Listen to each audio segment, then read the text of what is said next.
పెద్ద పెద్ద malls mart పెట్టేసేసి చాలా ఇబ్బంది అయిపోతుందండి. చిరు చిరు వ్యాపారస్తులు కూడా దెబ్బతింటున్నారు. హిందుస్థాన్ లీవర్ కంపెనీస్ ఏవైతే ఉన్నాయో ఆ ప్రొడక్ట్స్ మాల్స్ వాళ్ళు ప్రారంభంలో పెట్టి అది అందరికి అలవాటు చేసి క్రమక్రమేణా ఏం చేస్తున్నారంటే వాళ్ళ సొంత ప్రొడక్ట్స్ తయారు చేసి పెడుతున్నారు. ఇప్పుడు వాళ్ళు అంటే వాళ్ళ ప్రొడక్ట్ ని అలవాటు చేస్తున్నారు. అంటే కొంత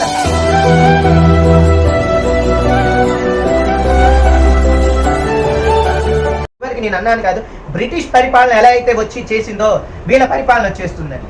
సూపర్.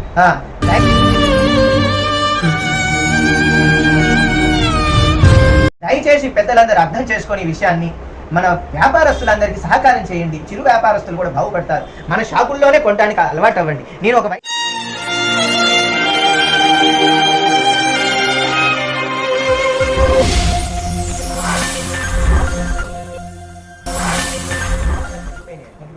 ఒకటి కొంత ఆన్లైన్ వ్యాపారం, రెండోది వచ్చేసరికి పెద్ద పెద్ద మాల్స్ మార్ట్ పెట్టేసేసి చాలా ఇబ్బంది అయిపోతుందండి. చిరు చిరు వ్యాపారస్తులు కూడా దెబ్బతింటున్నారు. అంటే ఇప్పుడు Colgate company, Pond's company, Wipro company, Hindustan Lever companies ఏవైతే ఉన్నాయో ఆ ప్రొడక్ట్స్ మాల్స్ వాళ్ళు ప్రారంభంలో పెట్టి అది అందరికి అలవాటు చేసి క్రమక్రమేణా ఏం చేస్తున్నారంటే వాళ్ళ సొంత ప్రొడక్ట్స్ తయారు చేసి పెడుతున్నారు. ఇప్పుడు వాళ్ళు అంటే వాళ్ళ ప్రొడక్ట్ని అలవాటు చేస్తున్నారు. అంటే కొంత కాలానికి ఆ ప్రొడక్ట్స్ కూడా అయిపోతాయి. ఎప్పుడైతే ఈ పెద్ద పెద్ద విప్రో వాళ్ళు, హిందుస్థాన్ వాళ్ళు, వీళ్ళందరూ బ్రిటానియా వాళ్ళు, క్యాడ్బరీస్ వాళ్ళు వాళ్ళకి సపోర్ట్ చేస్తే మన చిన్న చిన్న వ్యాపారస్తులు మన వాళ్ళకి చేయకపోతే రేపు మనం కూడా కొంటే మన ఐటమ్ అవుతుంది. కాబట్టి వాళ్ళకి ఎంతైతే రాయితీ ఇస్తున్నారో, ఎంతైతే డిస్కౌంట్ ఇస్తున్నారో మనకి అలానే ఇవ్వాలి. మాల్ వాళ్ళు డొనేషన్స్ ఇస్తారా? ఇవ్వరు. అవునా? క్యారీ బ్యాగ్ కూడా డబ్బులు తీసుకుంటారు. మన చిల్లర కొట్టే శెట్టి గారిని అడిగితే ఇస్తారు. వినాయకుడు పెట్టాలంటే డబ్బులు ఇస్తారు. అన్నదానం చేస్తుంటే ఇస్తారు చందా. అవునా? అవునా కదా? ఒక కిరాణా షాప్కి వెళ్ళి చింతపండు, పంచదార, కందిపప్పు, కారం 4 రకాల ఐటమ్స్ తీసుకున్నాం. అలా వస్తూ నిమ్మకాయలు కనిపిస్తే నిమ్మకాయలు కొన్నాం, తమలపాకులు కనిపిస్తే తమలపాకులు, పూలు కనిపిస్తే పూలు, కొత్తిమీర కట్ట 10 రూపాయలు అమ్ముతున్నారు, 5 రూపాయలు అమ్ముతున్నారు. మనకు అవసరం లేదు కానీ తాజాగా ఉన్నాయి కొన్నాం. అంటే ఇన్ని కొన్నాం. వీటిలో పళ్ళు కనిపిస్తే మంచిగా ఉంటాయి 4. అంటే ఒక కిరాణా షాప్లో ఉన్న ఆయన దగ్గర కొంటే ఎంతమంది తిన్నారు చెప్పండి? ఇక్కడ ఒక సుమారు 6 డజన్ మంది పైన. ఓ పిన్నీస్ కావాలన్నా పిన్నీస్కి వెళ్తే అక్కడికి వెళ్తే ఒక పిన్నీస్ ఉమ్మలుతాడు, ఏదో ఒకటి బొట్టు పిల్లడి తాడవాలి, కుంకుమ ఏదో తిలకం అంటే తిలకం కొనుక్కొస్తారు. ఎన్ని షాప్ వాళ్ళు బాగుపడుతున్నారండి? మన దాంట్లో పనిచేసే వాళ్ళు ఎంతమంది బాగుపడుతున్నారండి? అవునా? ఈ షాపుల వాళ్ళు ఎవరైనా మనకు కష్టం వచ్చినా, వాళ్ళ కష్టం వచ్చినా సహాయం చేస్తారు, అరువిస్తారు, అప్పిస్తారు. అవునా? మళ్ళీ పళ్ళు ఇక్కడ మీరు డజన్ కొన్నాక ఇంకో డిమాండే ఇస్తారు.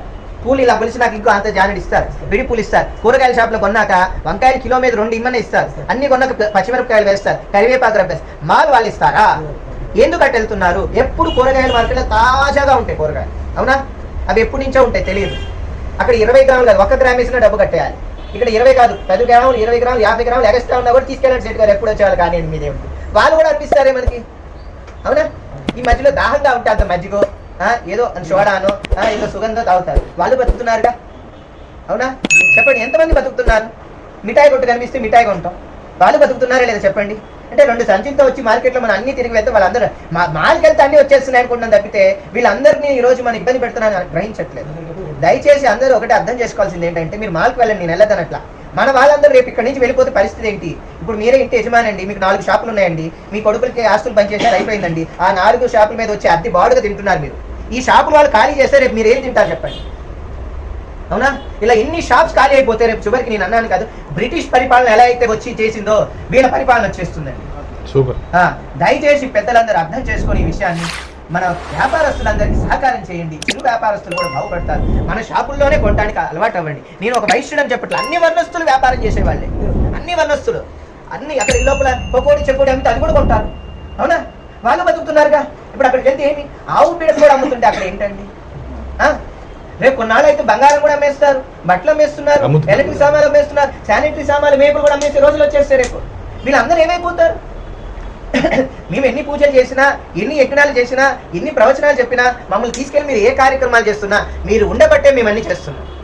మీరు అవన్నీ చేయకపోతే మేమేం చేయగలుగుతాం చెప్పండి? మేము ధ్యానం చేసుకోవడం, జపం చేసుకోవడం మా వరకు. అందరికీ పంచగలమా? పంచలే.